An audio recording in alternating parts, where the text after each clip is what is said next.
dia pertanyaannya Ustadz Siap. ya. Ustadz Blangkon Loreng langsung aja kita tanya nih, benarkah seseorang ini bisa merdeka ya dan juga Siap. lepas dari yang namanya segala ujian berat, katanya bukan cuma dari sholat dan juga doanya. Nah kita mikir nih, terus sholat dan doa siapa yang bisa menyelamatkan kita jadinya kan begitu. Siap, Mohon siap, izin siap. penjelasannya, Siap. tafadhol guruku. Oke, terima kasih. Ustadz Maulana, Ustadz Syam dan guru-guru yang lain yang kami rahmati Allah Subhanahu wa taala. Ibu bapak jamaah yang dirahmati Allah Subhanahu wa taala. Tadi ada sebuah fiti pertolongan atau menolong terhadap orang yang lagi kesusahan, orang yang dhaif, orang yang lemah, orang yang miskin.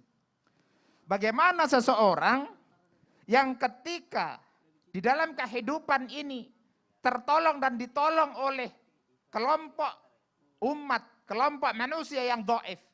Kami mulai dari apa yang pernah disampaikan oleh Rasulullah SAW di dalam riwayat An-Nasa'i, ada juga di dalam riwayat Abu Dawud. Kanjeng Nabi Muhammad Rasulullah SAW mengatakan, innama yansurullah hadil ummah bidha'ifiha.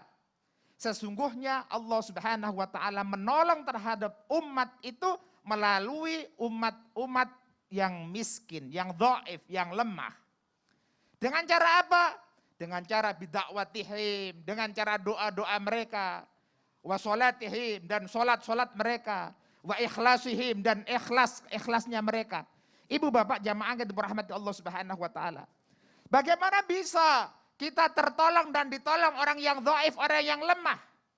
Apakah orang-orang itu cuman mengandalkan pertolongan orang yang dhaif, orang yang lemah, orang yang miskin? Mboten, ya tidak. Ibu bapak yang dirahmati Allah Subhanahu wa taala, jamaah yang dirahmati Allah Subhanahu wa taala. Artinya di dalam kehidupan ini tiang Islam atau secara umum di dalam hidup wonten sing sugih, wonten sing melarat.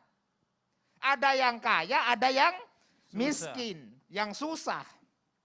Nah, orang-orang yang lagi diuji oleh Allah Subhanahu wa taala dalam hidupnya kok ternyata miskin, dalam hidupnya kok ternyata kekurangan, biasane ngapunten niki.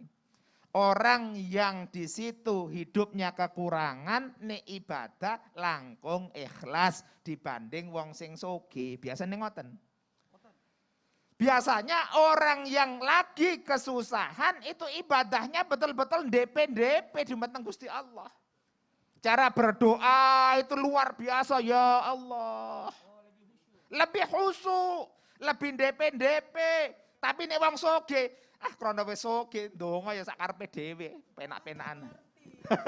Kalau seandainya enggak lagi butuh itu ya udah seenak-enaknya dia aja doanya Kalau buru-buru. orang kaya, orang yang punya sholat, doa, seenaknya saja. Dalam artian dirinya, aku doa, andaikan tidak diijabah sama Gusti Allah. Lah aku wis sugih kok, saya sudah kaya kok. Gitu. Tapi kalau orang yang miskin mintanya tuh luar biasa. Dan itu akan terresonansi terhadap umat-umat, terhadap makhluk-makhluk yang kaya.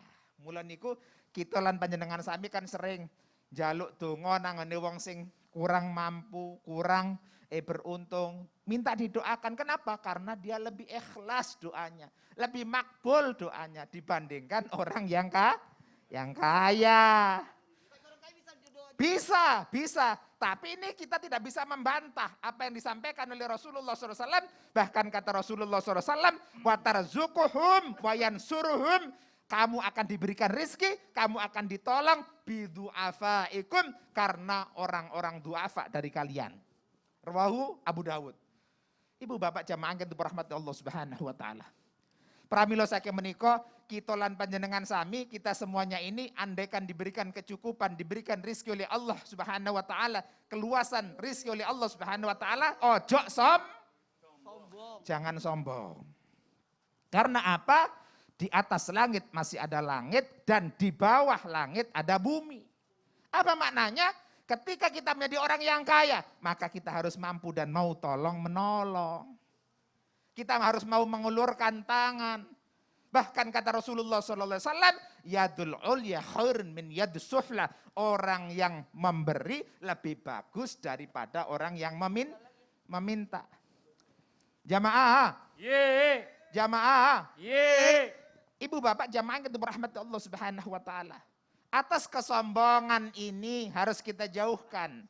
Kenapa? Karena manusia ada yang kaya, ada yang miskin, itu memang sudah ketentuan dari Allah Subhanahu wa ta'ala. Olehnya itu Mas Fadli, Masya Allah. kita harus selalu tepo seliro. Tepo seliro. Apalagi tuh topi seliro. Tepo seliro tuh zaman dulu udah ada Ustadz. Tepo seliro itu Tepo saling seliro itu saling menghargai. menghargai Oh, saling satu sama menghargai. lain. Terima kasih banyak UBL. Wah, Siap. sekarang kita